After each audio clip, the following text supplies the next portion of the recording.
You are listening to the audio production of A Survivor's Secrets, once trafficked, now free from feelings of worthlessness, fear, and shame, by Gina Cavallo, with Cindy Lambert, published by Focus on the Family in alliance with Tyndale House Publishers. This book is read by Nikki Zakocs. To my Lord and Savior, I know you don't call the qualified, but qualify the called. Thank you for breathing life into me and filling me with your love, grace, forgiveness, and purpose. Thank you for showing me who I truly am in you, for taking my tragedies and turning them into triumphs. I will forever honor you and give you all the glory. Part 1. Pandora's Box, 2016. Chapter 1. The Awakening. I'd driven only about a mile or two from the church when I realized my hands were trembling. I cranked up the heat, hoping the warmth would help calm me, even though I knew my shaking had nothing to do with the chilly evening air. I had to get a grip on my emotions.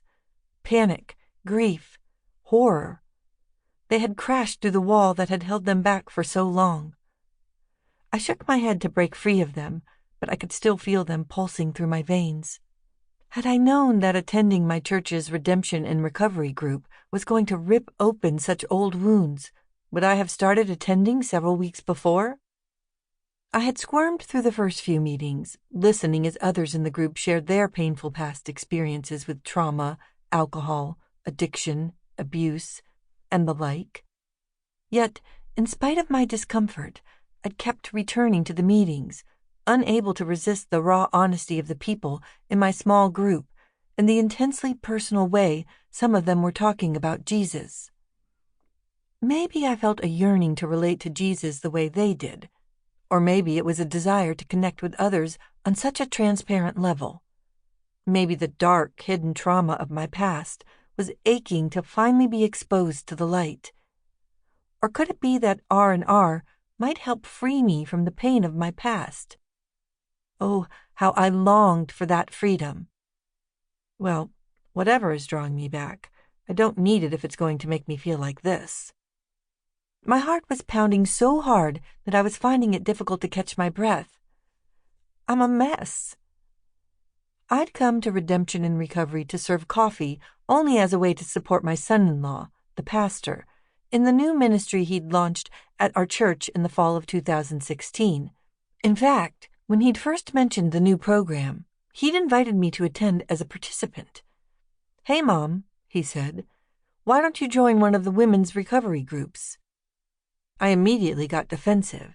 In fact, I felt irritated. I suspected he was trying to tell me that I needed to join because something was wrong with me. It seemed that people were always telling me what was wrong with me. "No thanks," I said, trying not to sound too insulted. "I don't need it."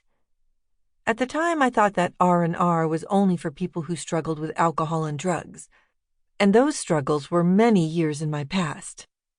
"Well," he said, "I'm going to join one of the men's groups." "Good for you. Maybe you need it." I regretted my sharp tongue the minute I heard my words. "But maybe I could help by leading a group," I suggested, hoping to smooth any feathers I may have ruffled. Wisely, he didn't press me for my qualifications or ridicule my offer. Instead, he enthusiastically filled me in on why he was launching the program. "I believe this program is really going to change lives," he said. "We all have areas of our lives that God is calling us to grow in. Areas where we can reflect Jesus and His power to save and heal and overcome. Areas like anger, resentment, codependency, loss, anxiety, grief, or addiction and substance abuse. R&R is for anyone seeking a safe place to remove masks and work through life's struggles in a deep way. This experience can really set people free." Listening to his passion eased my defensiveness, and his mention of a safe place intrigued me. "I could come and serve coffee," I offered, thinking perhaps he was politely ignoring my offer to lead us. Sample complete.